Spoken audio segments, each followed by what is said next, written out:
안녕하세요. 커피앤톡입니다. 오늘도 와주셔서 감사드리고요. 바로 사연 읽어보겠습니다. 안녕하세요. 아이 둘을 키우고 있는 30대 중반의 여성입니다. 저는 어릴 적 지독한 가난 속에 미혼모인 엄마의 손에 자랐어요. 저희 집은 기초생활수급자로 국가의 보조지원금을 받으며 생활했고, 엄마는 조금이라도 돈을 벌기 위해 집에서 키운 나물들을 길거리에서 판매하는 노상장사를 하셨죠. 그러나 엄마가 장사하는 곳에서 5분 거리에 큰 시장이 있었고, 사람들은 길거리 노상장사보다는 시장으로 가서 나물을 구매하는 경우가 많았어요. 형편이 이렇다 보니 엄마는 조금이라도 아끼려고 옷도 주워다 입히고 공부하는 책도 옆집 오빠가 쓰다가 버린 거 주워서 가져다 주셨죠. 한 번은 고등학교에 들어가야 해서 교복을 사야 했는데 돈이 없으니까 엄마가 같은 동네에 살고 있는 고등학교를 졸업한 아는 언니 집에서 얻어온 적이 있었어요. 저는 교복조차 새 옷을 입지 못한다는 생각에 너무 속상했죠. 하지만 사정이 이러니 어쩔 수 없다는 생각에 등교 첫날 얻어온 교복을 입고 학교에 갔어요. 그런데 그 교복에 그 언니 이름이 떡하니 바느질이 되어 있었죠. 입고 등교할 때까지만 해도 전혀 몰랐는데 학교에서 새로 사귄 친구가 이야기해 주더군요. 겉으로는 사촌 언니에게 물려받았다며 애써 내색하지 않았어요. 하지만 학교가 끝난 후 저는 창피해서 펑펑 울며 집으로 돌아갈 수밖에 없었죠. 사실 그때 가난한 것보다 교복 하나 사주지 못하는 엄마가 너무 싫었고 미웠던 것 같아요. 하지만 저도 사람인지라 형편이 이렇다 보니 점점 현실을 받아들이게 되더군요. 고등학생이 되면서부터는 생활의 보탬이 되어 지독한 가난에서 벗어나야겠다는 생각에 학교 후 아르바이트를 시작했어요. 이때 저는 배달부터 서빙, 그리고 요리까지 안 해본 일이 없는 것 같아요. 그 힘들다는 고깃집에 청소 아르바이트까지 했거든요. 그렇게 저는 열심히 아르바이트를 했고 조금이라도 생활비를 보태려고 했죠. 하지만 사람 쉽게 안 변한다고 하더니 엄마는 끝까지 가난에 떨면서 살았어요. 그렇게 3년의 시간이 흘렀고 저는 실업계 고등학교를 졸업하게 되었죠. 그리고 곧바로 사무직 아르바이트를 하게 되었는데 회사는 크지 않았어도 가족 같은 분위기라서 만족도가 높았어요. 아르바이트와는 차원이 다르게 편하고 일할 맛이 났죠. 제가 즐기면서 일을 해서 그런지 아르바이트생으로 갔음에도 우연히 사장님 눈에 잘 띌 수 있었고 회사에서 정직원으로 일을 해보지 않겠냐는 제안에 일사천리로 취직도 할 수 있었어요. 그렇게 저는 취업 스트레스 없이 좋은 회사를 만나서 안정적인 월급을 받을 수 있었고 8년이라는 긴 시간 동안 일을 할 수 있었죠. 아무래도 몸에 성실함이 배어 있어서 그런지 회사 상사분들이 너무 좋아하셨고 일을 열심히 하니 어느 정도 능력도 인정받을 수 있었어요.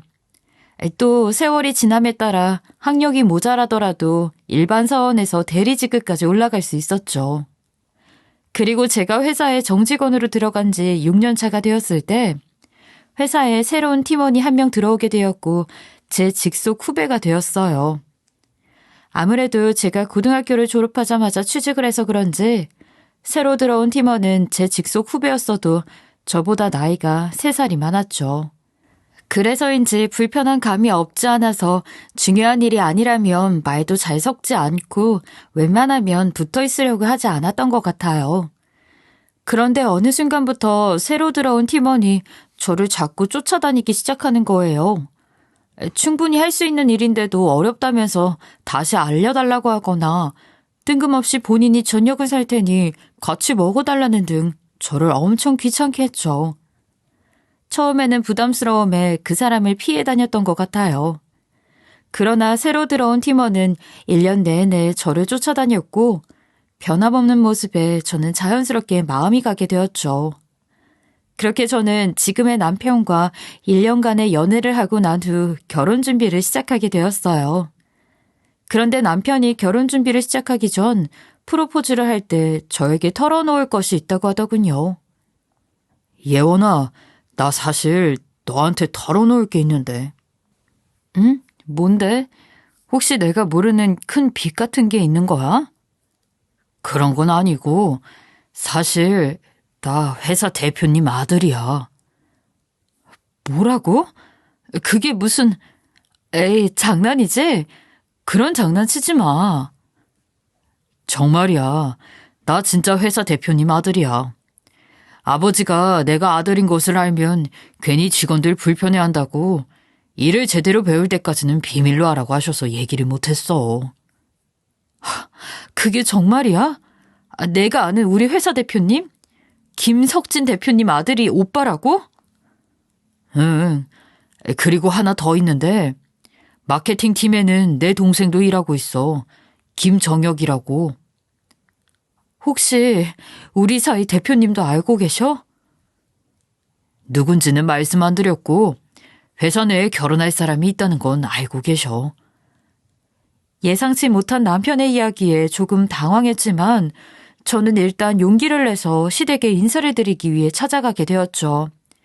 시아버지는 제가 시댁에 찾아가니 많이 당황하신 듯 보였어요. 하지만 평소에 저를 예쁘게 보셔서 그런지 반대는 없이 무사히 결혼을 할 수 있었죠. 그러나 집안 수준이 많이 차이나서 그런가 시어머니는 저를 싫어하셨고 시집살이를 심하게 시키셨어요. 덕분에 저는 시어머니의 요구에 잘 다니고 있던 회사를 그만둬야 했죠. 사실 저는 결혼하기 전처럼 회사에 다니고 싶었어요. 그러나 시어머니께서 며느리는 바깥일을 하면 안 된다며 며칠 동안 머리까지 싸매고 누우신 덕분에 어쩔 수 없이 시아버지께서도 저에게 회사를 그만두는 게 어떻겠냐는 말씀을 하셨죠. 결국 아무런 힘이 없던 저는 그렇게 회사를 나올 수밖에 없었어요. 그런데 시어머니는 제가 회사를 관두고 난 이후부터는 굳이 일을 만들어 매일같이 시댁으로 부르시더군요. 예, 네 남편 출근시켰으면 얼른 집으로 와봐라. 오늘 집에 할 일이 산더미처럼 쌓여있다. 어머니, 저 어제도 다녀왔는데. 얘가 뭔 말이 그렇게 많아? 옛날에는 하루에 한 번씩 시댁에 문안 인사드리러 가는 게 당연한 일이었다. 너는 좋은 시대에 살고 있는 것을 감사하게 생각해야 돼. 잔말 말고 얼른 시댁으로 기어와라. 네, 어머니. 시어머니 말씀에 저는 결국 시댁으로 달려갈 수밖에 없었어요. 그런데 이날 시댁에 찾아가 보니 온갖 그릇들이 밖으로 다 나와 있었고 장롱에 있던 이불이며 옷까지 거실에 쌓여 있었죠. 게다가 시댁에 항상 계시던 도우미 아주머니도 안 보이는 듯 싶었어요. 그 모습을 보면서 저는 왠지 모를 불안감이 들었죠. 어머니, 오늘 무슨 날이에요? 이불이랑 옷이 왜 밖에 다 나와 있어요? 내가 요즘 먼지 때문에 살 수가 없다. 오늘 집 대청소나 해라. 네? 대청소요? 뭘 그렇게 놀라니? 원래 대청소는 주기적으로 해줘야 먼지가 안 쌓이는 거야. 네. 그런데 오늘 도우미 아주머니가 안 보이시는 것 같은데 잠시 장 보러 나가신 거예요? 내가 그 얘기를 안 해줬네. 우리 집 도우미 오늘 집에 일이 있다고 해서 내가 며칠 휴가 줬다. 아마 일주일 후에 올 거야. 예? 그럼 대청소를 어머니랑 저랑 둘이 해야 하는 거예요? 내가 대청소나 하는 사람으로 보이냐? 당연히 너 혼자 해야지. 집이 큰 것도 아니고 이 정도는 혼자 충분히 할 수 있지 않니? 어머니, 아무리 그래도 대청소를 어떻게 혼자 해요? 내가 하라고 하면 하지 뭔 말이 그렇게 많아? 너 미혼모 밑에서 자라서 안 해본 일 없다며. 그럼 대청소도 많이 해봤을 거 아니야? 입 아프니까 헛소리 하지 말고 칠칠하니까 대청소 시작하기 전에 국수나 좀 말아와라. 너무 황당하고 당황스러웠어요. 도우미 아주머니도 안 계신다는데 60평이나 되는 집 대청소를 혼자 어떻게 해야 할지 막막하기만 했죠. 게다가 대청소도 모자라서 국수까지 내놓으라니 한숨만 나오더군요. 마음 같아서는 그냥 시댁을 뛰쳐나고 싶었지만 시어머니의 말씀을 무시할 수는 없었어요. 안 그래도 가난한 집안에서 자랐다며 무시하고 싫어하시는데 제가 거기서 싫다고 반항이라도 하면 쫓겨나기밖에 더 하겠어요. 옆에 남편이 같이 있었으면 제 편을 들어주기라도 하겠지만 당시 그 집에는 시어머니와 저 둘밖에 없어서 편들어줄 사람도 없었고요. 결국 저는 시어머니의 말씀대로 국수를 말아드리고 대청소를 시작했어요. 쓸고 닦고 하루가 어떻게 가는지 모르게 저녁이 될 때까지 시댁일을 도맡아 해야 했죠. 그날은 정말 눈앞에 별이 보일 정도로 일만 했던 것 같아요. 그렇게 저는 겨우 대청소를 마치고 천근만근한 몸을 이끌고 신혼집으로 돌아가기 위해 겉옷을 챙기고 있었죠. 그런데 시어머니가 앞으로 다가오더니 저에게 봉투 하나를 내미는 거예요. 어머니, 이게 뭐예요? 오늘이 일당이다. 네가 도우미처럼 전문가는 아니지만 그만큼 넣었어. 네? 그게 무슨 말씀이세요? 일당이라니요? 돈이라고. 나는 일당 지급했으니까 괜히 집에 들어가서 네 남편한테 내가 대청소 시켰다고 궁시렁대지 말아라. 그리고 네 시아버지한테도 비밀인 거 알지? 정말 황당하고 어이가 없었어요. 아침 대바람부터 불러서 저녁이 될 때까지 하루 종일 대청소를 시킨 것도 모자라 돈 몇 푼 쥐어주고 남편한테 아무 소리 하지 말라고 하다니요. 게다가 일당이라면서 돈을 쥐어준다는 건 시어머니가 저를 며느리로 생각하신 게 아니라 진짜 도우미처럼 생각했다는 뜻이잖아요. 마음 같아서는 온 집안을 뒤집어 엎고 시아버지한테 다 말씀을 드리고 싶었죠. 하지만 결혼한 지도 얼마 되지 않았고 웬만한 일은 참고 넘어가야 편하다는 엄마의 말씀이 생각나 억울해도 참고 넘어갈 수밖에 없었어요. 시어머니도 언젠가는 저를 며느리로 생각하시지 않을까 하는 생각도 있었죠. 하지만 인생은 내 마음처럼 흘러가지 않더군요. 제가 결혼한 지 약 3년의 시간이 흘렀을 때 시댁에 동서가 새로 들어오게 되었어요. 동서와 처음 마주하게 되었을 때 정말 예쁘고 곱게 자란 것 같다는 느낌을 받았죠. 그런데 동서에게 자세히 이야기를 들어보니 나이도 어린데 벌써부터 50억 건물주라고 하는 거예요. 게다가 중소기업에서 팀장급으로 일을 하고 있다고 했고요.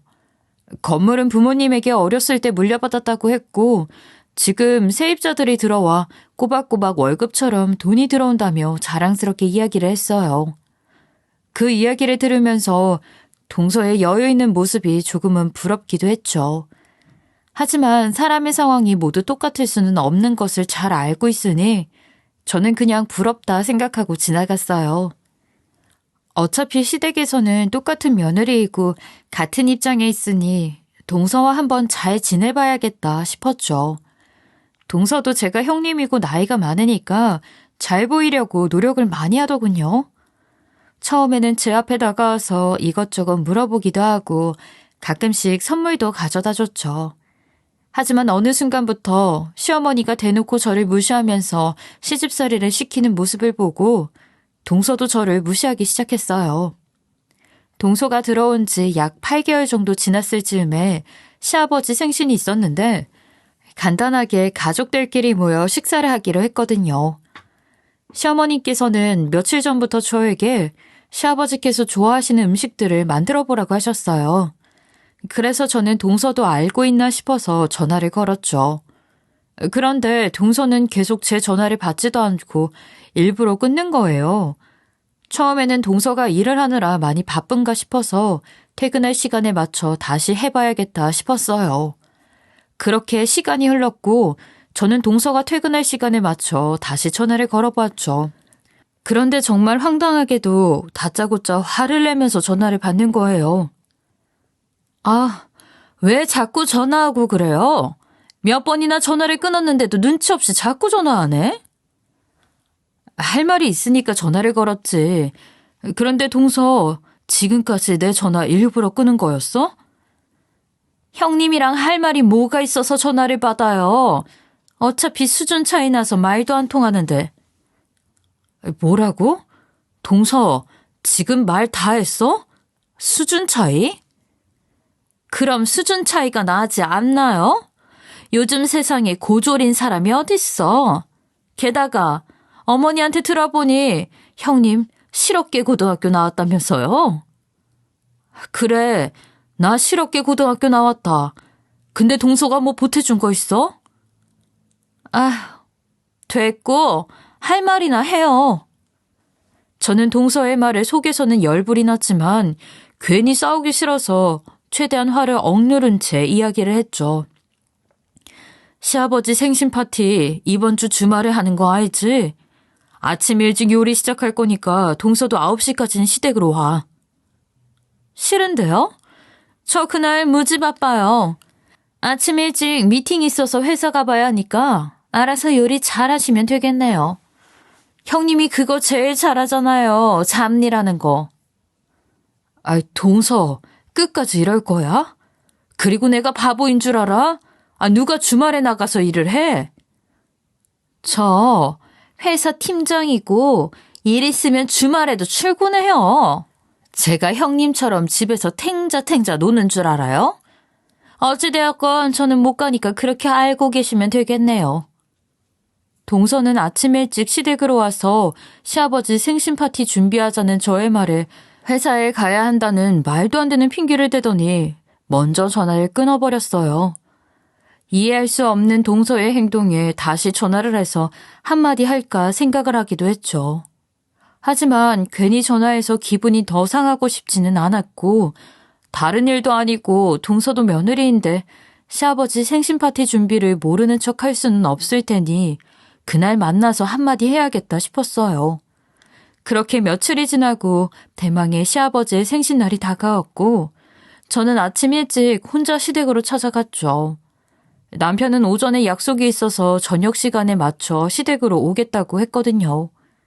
시댁에 도착해보니 시아버지는 아침 일찍 친구분들을 만나러 가셔서 안 계시고 시어머니만 계신 듯 했어요. 상황을 보니까 제가 전화까지 했는데도 동서는 시댁에 오지 않은 것 같았죠. 조금씩은 늦을 수 있으니 저는 시어머니께 부엌에 들어가 파티 준비를 하겠다고 한 후 바로 부엌으로 들어갔어요. 그런데 시어머니가 제 뒤를 따라 부엌으로 들어오더군요. 어머니, 뭐 필요하신 거 있으세요? 차 한 잔 드릴까요? 차는 됐고, 너 며칠 전에 네 동서한테 전화해서 뭐라고 했냐? 동서한테 뭐라고 하다니요? 저 별말 안 했는데요. 며칠 전에 전화해서 네 동서 일 방해한 것도 모자라 아침 일찍 와서 요리나 하라고 했다면서? 어머니, 그건 아버님 생신이니까 동서도 같이 해야 할 것 같아서 얘기한 거예요. 네가 뭔데? 애 기를 바짝 죽여놔? 안 그래도 회사 일에 건물 관리까지 하느라 정신없는 애한테. 시어머니의 말을 듣고 있자니 기분이 너무 나빴어요. 제가 웬만하면 큰 소리를 내거나 하지 않고 혼자 화를 삭히고 넘어가는데 이날만큼은 시어머니의 말씀에 너무 억울해서 대놓고 따지기 시작했죠. 어머니, 정말 너무하시는 거 아니에요? 며느리는 바깥일 하면 안 된다고 해서 저는 억지로 회사까지 관뒀어요. 그런데 동서는 회사 멀쩡히 다니게 하시고 이제 아버님 생신 준비도 빼주시는 거예요? 같은 며느리인데 왜 그렇게 차별을 하세요? 얘가 왜 이래? 둘째는 너랑 달라도 한참 다르잖아. 쟤는 회사 팀장인데다가 자그마치 50억짜리 건물을 가지고 있는데 당연히 대우가 달라야 하지 않겠어? 아무리 그래도 그렇죠. 집에 며느리가 둘인데 한 명만 일을 시키는 게 말이 되나요? 당연하지. 원래 못 사는 애가 이런 잡일은 다 하는 거다. 그러니까 얼른 음식 준비나 해. 그리고 너 앞으로 우리 둘째한테 허튼 소리 또 하기만 해. 그때는 정말 크게 혼날 줄 알아. 시어머니의 말에 저는 정말 억울해서 눈물을 흘리며 시아버지의 생신 준비를 했어요. 마음 같아서는 집을 뛰쳐나가고 싶었지만 괜히 좋은 날 분란을 만들고 싶지 않았죠. 저녁 시간이 다 되자 뒤늦게 동서도 시댁으로 찾아왔는데 본인이 회사 일 때문에 바빠서 늦은 것처럼 아주 시어머니 앞에서 알랑방구를 다 끼더군요. 그리고는 제 앞으로 다가와서 선심 쓰듯 돈을 챙겨줬죠. 그 모습이 너무 꼴보기 싫어서 동서가 주머니에 쑤셔 넣은 돈을 꺼내 면상에 던져버리고 싶었지만 식구들이 다 모여있는 상황이라 참고 또 참았어요. 속에서는 열불이 났지만 무사히 시아버지 생신 파티는 끝이 날 수 있었죠. 그런데 며칠이 지난 후 저는 시어머니에게 전화 한 통을 받았어요. 예, 너 오늘 별일 없지? 네, 오늘 약속이 있거나 하지는 않는데요. 잘 됐다. 너 그러면 동서네 집에 가서 서류 하나만 가져다가 회사에 좀 가져다 줘라. 네? 그게 무슨 말씀이세요? 아니, 동서가 아침에 급하게 출근하느라 중요한 서류를 집에 놓고 나왔다지 뭐니. 그러니까 오늘 할 일 없는 네가 동서 회사에 가져다 주라고. 저는 할 말을 잃었죠. 이제는 하다하다 동서 회사로 심부름까지 시키는 게 너무하다 싶었어요. 하지만 시어머니에게 싫다는 소리 해봤자 결국 저만 힘들어질 테니 시키는 대로 동서 집에 가서 서류를 들고 회사까지 달려갔어요. 정말로 급하긴 했던 모양인지 동서는 전화하지 않아도 로비에 나와 있었어요. 얼굴을 보자마자 저는 서류를 건네줬고 동서는 고맙다는 말 한마디 하지 않고 제 손에서 서류를 낚아챘죠. 이런 일이 한두 번이 아니니까 그러려니 하고 뒤돌아서 나오려는데 갑자기 동서가 가려는 저를 붙잡았어요. 또 무슨 소리를 하려나 싶어 한숨을 쉬며 뒤돌았는데 이제는 아예 막 나가기로 한 것인지 저에게 발을 들이밀면서 헛소리를 시전하더라고요. 형님, 내가 곧 중요한 미팅을 들어가야 해서 말인데요. 내가 돈 줄 테니까 구두 좀 반짝반짝하게 닦아봐요. 뭐라고? 동서, 지금 뭐라고 했어? 내 구두 좀 닦아보라고요. 내가 돈은 잘 쳐줄 테니까. 동서, 정말 미쳤어? 적당히 하고 그만 까불어. 나도 참는 데는 한계가 있어. 저는 그냥 대답도 듣지 않고 동서네 회사를 나와버렸어요. 동서도 저의 반응을 예상했던 것인지 딱히 난리를 치거나 하지는 않더라고요. 이날 이후 저는 괜히 스트레스를 받고 싶지 않아서 동서와 시어머니와는 최대한 거리를 두며 지냈죠. 그런데 어느 날 집에서 쉬고 있는데 갑자기 친정엄마에게 전화가 왔어요. 밖에서 점심이나 같이 먹자고 했죠. 통화 분위기가 평소와는 달라서 저는 혹시나 시어머니가 이상한 소리를 한 게 아닌가 하는 불안감이 있었어요. 그런데 약속 장소에 나가보니 엄마가 어떤 아저씨랑 같이 앉아있더라고요. 이게 무슨 일인가 싶었죠. 딸, 엄마 옆에 모르는 아저씨가 앉아있어서 많이 놀랐지? 사실 엄마, 옆에 있는 이 아저씨랑 결혼을 할까 하는데. 뭐라고? 갑자기 결혼을 하겠다고? 몇 년 전에 우리 딸 결혼도 시켰고, 엄마도 이제 좋은 사람 만났으니 결혼하려고. 우리 딸은 어떻게 생각해? 글쎄, 갑작스러운 얘기라서. 당황스러움에 저는 머리를 긁적이고 있었는데 친정엄마 옆에 앉아 계시던 아저씨가 저에게 명함 한 장을 내밀었어요. 그러면서 본인은 중소기업을 운영 중인 사람이고 앞으로 엄마를 행복하게 해줄 자신이 있다고 하셨죠. 저는 많이 놀랐지만 점심을 같이 먹으면서 두 분을 보니 너무 행복해 보여 허락을 하지 않을 수가 없었어요. 나중에 엄마에게 따로 들어보니 새아버지와는 같은 고향에서 자라서 친한 동네 오빠 동생 사이였다고 했죠. 그런데 미혼모로 저를 가지게 되었을 때 엄마는 고향 사람들과 연락을 모두 끊어버렸고 새아버지와도 자연스럽게 연락을 하지 않게 되었다고 했어요. 그런데 제가 시집을 가고 난 후 오랜만에 저를 찾아갔는데 우연히 새아버지를 만나게 되었다고 했죠. 그때 당시 새아버지의 아내분이 병으로 세상을 떠난 지 얼마 되지 않은 시점이었고 엄마가 찾아간 절에서 49제를 지내고 있었던 상황이었다고 했어요. 절에서는 너무 정신이 없는 상황이라 서로 연락처만 교환하고 헤어졌는데 후에 연락을 주고받고 같이 만나 밥을 먹으면서 인연이 되었다고 했죠. 이렇게도 인연이 될 수 있다니 정말 신기하더군요. 그렇게 저희 친정엄마와 새아버지는 얼마 지나지 않아 결혼식을 올렸고 부부가 되셨어요. 인생을 살면서 새아버지를 맞이하게 될 것이라고는 전혀 생각도 못했는데 엄마가 행복해하는 모습을 보니까 덩달아 저도 기분이 좋았어요. 게다가 새아버지는 정말 친절하고 따뜻하신 분이어서 금방 마음을 열 수 있었던 것 같아요. 사실 재혼을 했더라도 피 한 방울 섞이지 않았는데 결혼까지 한 딸을 챙기는 것은 쉽지 않잖아요. 하지만 새아버지는 엄마와 결혼한 후 먼저 연락도 자주 해주시고 서로 친해져야 한다면서 저와 남편을 따로 불러 맛있는 것도 사주시면서 노력을 많이 하셨죠. 이뿐만이 아니라 저희 친정엄마를 정말 사랑해 주셨어요. 아무래도 엄마가 하나 있는 딸이 시집을 가고 많이 외로워하셔서 걱정이 많이 되었거든요. 마음 같아서는 자주 찾아가서 엄마와 시간을 많이 보내고 싶었지만 친정까지 가기에는 거리가 있고 또 시댁일로 이리저리 불려다니다 보니 쉽지가 않았죠. 하지만 이렇게 새아버지와 좋은 인연이 되어 결혼까지 하시고 많이 행복해 하시니까 잘된 일이라는 생각이 들었어요. 게다가 제가 결혼을 하고 난 후 엄마가 혼자 살고 계실 때는 혹시 무슨 일이 생길까봐 항상 불안한 마음이 있었거든요.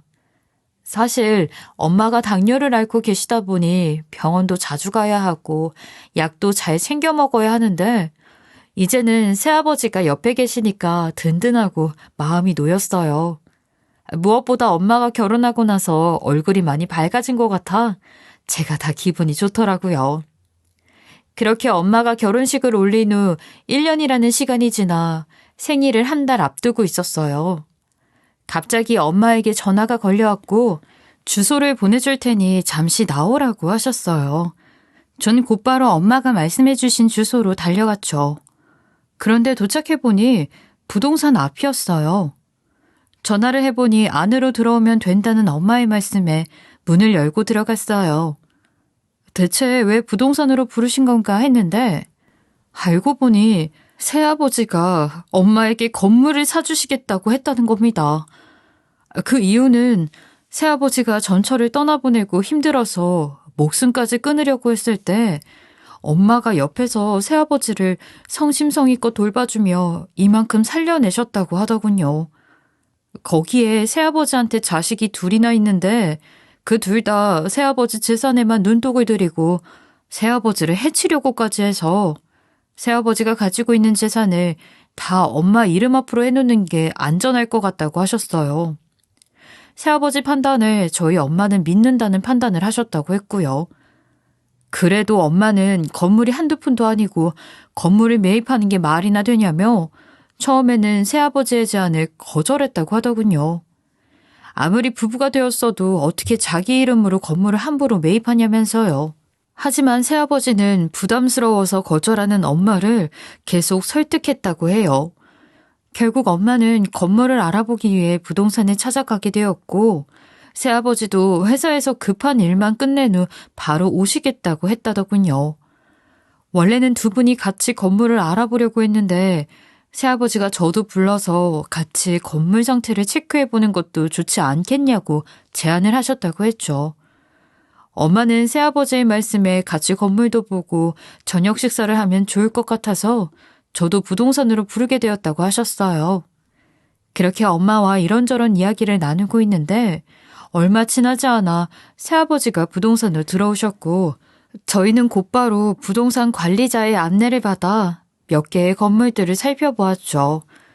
그러던 중 마지막으로 보게 된 건물이 있었는데 부모님도 반응이 좋았고 저도 너무 마음에 들었던 것 같아요.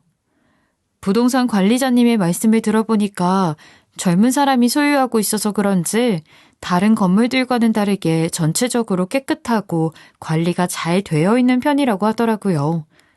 그 말에 구석구석 살펴봤는데 정말로 청소 상태도 그렇고 관리가 너무 잘 되어 있는 것 같았어요. 게다가 건물 크기도 엄마가 관리하기에 괜찮은 듯 보였죠. 새아버지도 건물도 깨끗하고 위치적인 면에서도 좋은 편인 것 같다면서 마음에 든다고 마지막으로 살펴본 건물로 하자고 하셨어요. 그렇게 매입을 하기 위해 저와 부모님은 부동산으로 향했고 부동산 관리자님은 건물을 매입하겠다는 사람이 있다면서 건물주를 불렀죠. 그렇게 약 30분쯤 지났을 때 건물주가 부동산 문을 열고 들어왔어요.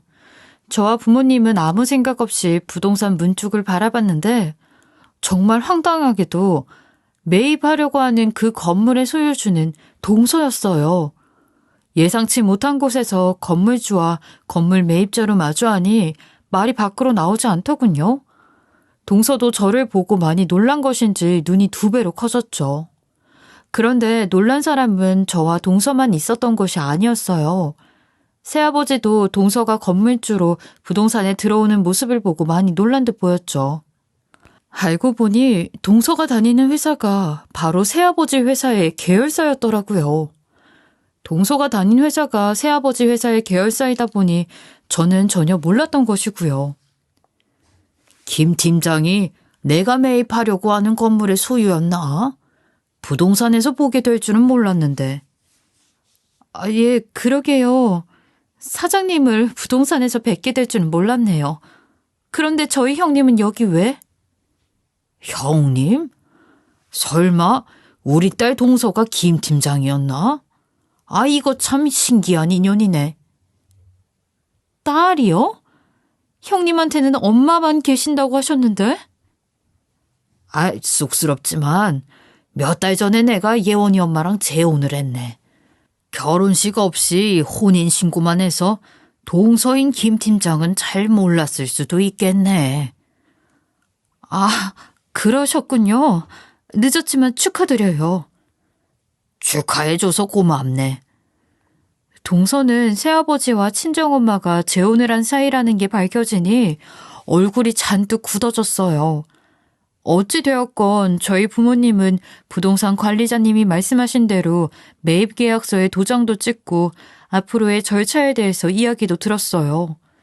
그렇게 무사히 건물 매입 절차가 끝이 났고 새아버지는 동서에게 회사 퇴근 후 바로 왔을 텐데 식사를 못하지 않았냐면서 식당으로 같이 가자고 제안을 하셨죠. 하지만 동서는 괜찮다면서 서방님과 함께 식사 약속이 잡혀있다며 다급하게 손사래를 쳤어요.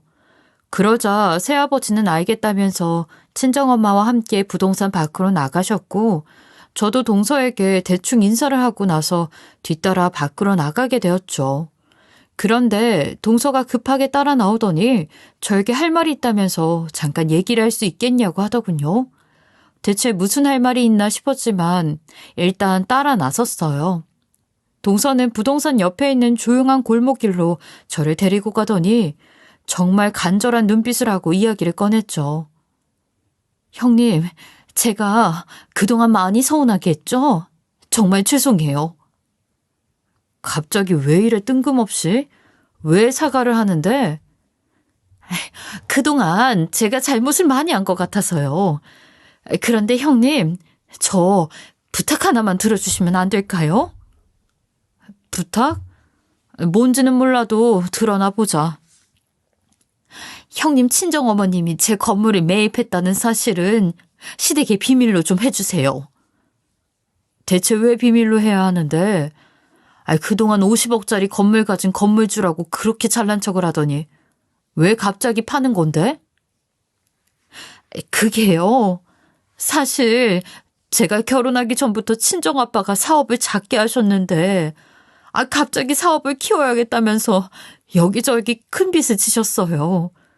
그런데 그 빚을 못 갚으셔서 집이 망하게 생겼고요. 뭐라고? 동선의 집이 망하는 건데 왜 시댁에는 비밀로 해야 하는데?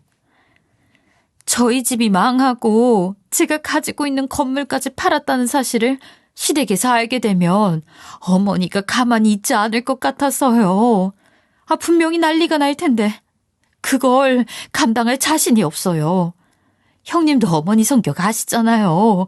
분명히 노발대발 하실 거예요. 그래서 그런 이유 때문에 시댁에 비밀로 해달라고? 내가 왜 그래야 하는데? 그동안 동서가 나한테 했던 못된 짓이 널리고 널렸는데 내가 굳이 동서 좋은 일을 시킬 이유가 없지 않나? 형님, 이 사실 시어머니가 알게 되면 저 죽어요. 저 한 번만 살려주세요. 한 번만 도와주시면 형님을 평생 은인으로 생각하고 제가 잘할게요.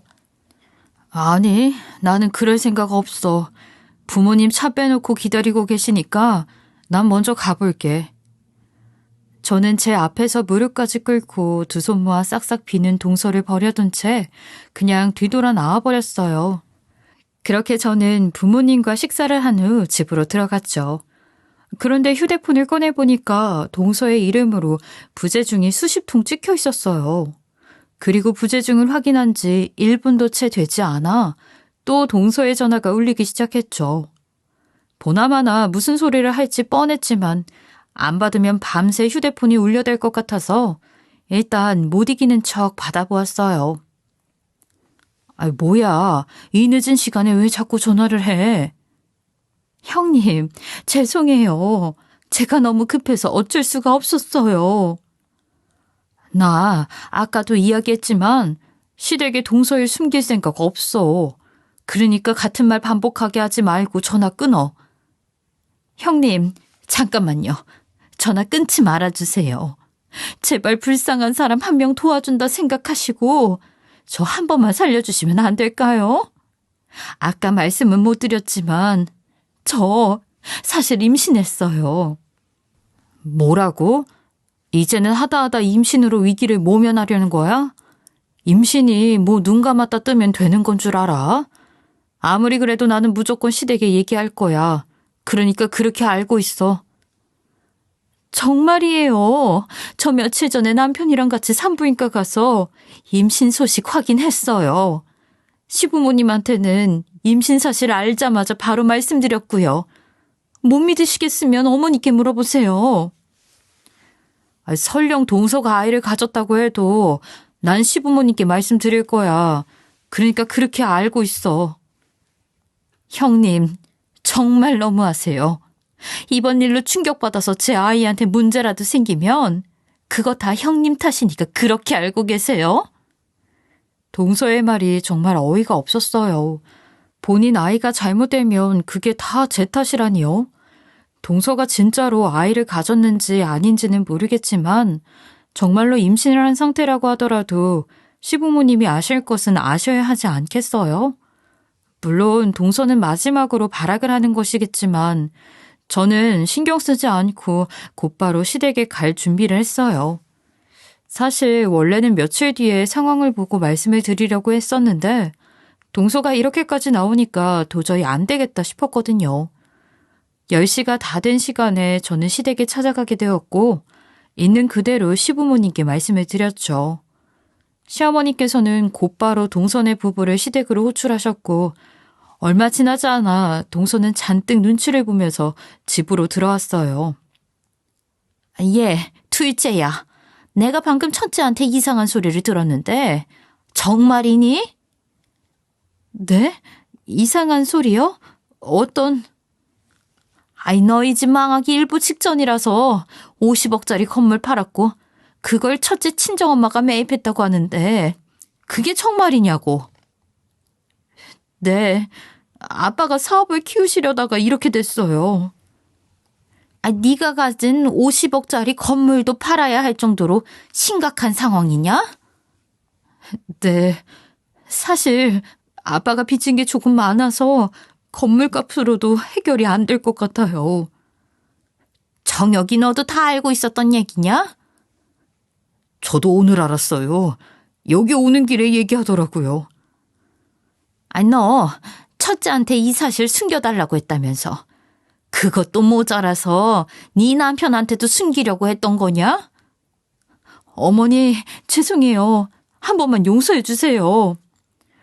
그러자 동서는 개거품을 물면서 울며불며 한 번만 살려달라고 빌기 시작했어요. 하지만 시어머니는 노발대발 난리가 났고 시아버지는 한숨을 크게 쉬면서 담배 하나 피우고 오겠다며 밖으로 나가셨죠. 됐고, 너희들 당장 이혼해라. 아무리 네가 출가 외인이라고 해도 장인이 망하게 되면 결국 사위도 피해를 보는 거야. 나는 내 아들까지 망하는 꼴 못 본다. 멀쩡한 내 아들이 왜 너 때문에 피해를 봐야 하냐? 어머니, 한 번만 살려주세요. 뱃속에 아이도 있는데 이혼을 하면 저는 어떻게 해요?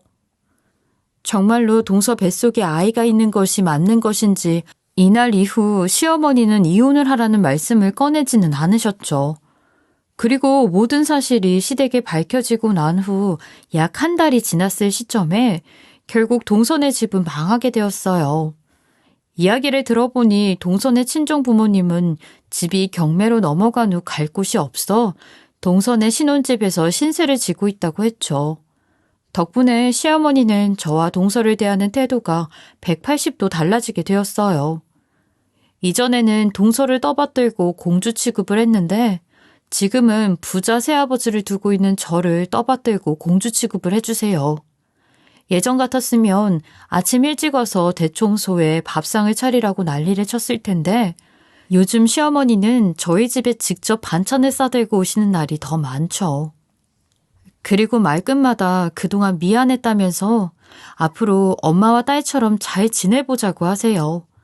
그러나 저는 그동안 당한 것들이 있다 보니 시어머니의 행동이 반갑지만은 않아서 최대한 거리를 두고 있는 상황이에요.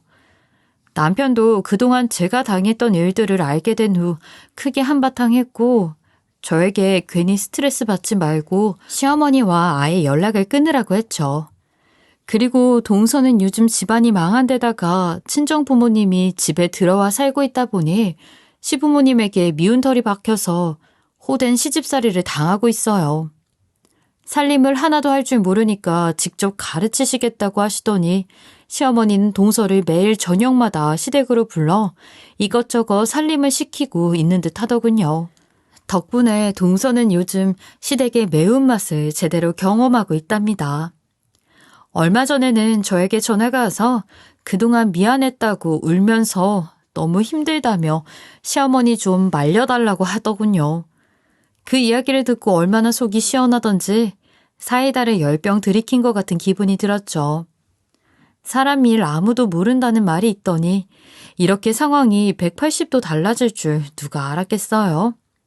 이참에 두 사람이 정신 똑바로 차리고 그동안 본인들이 저한테 한 잘못을 깨달았으면 좋겠네요. 저의 긴 글 들어주셔서 감사합니다. 지금까지 커피앤톡이었습니다. 오늘도 끝까지 함께 해주셔서 감사하고요. 다음 영상으로 또 찾아뵙겠습니다.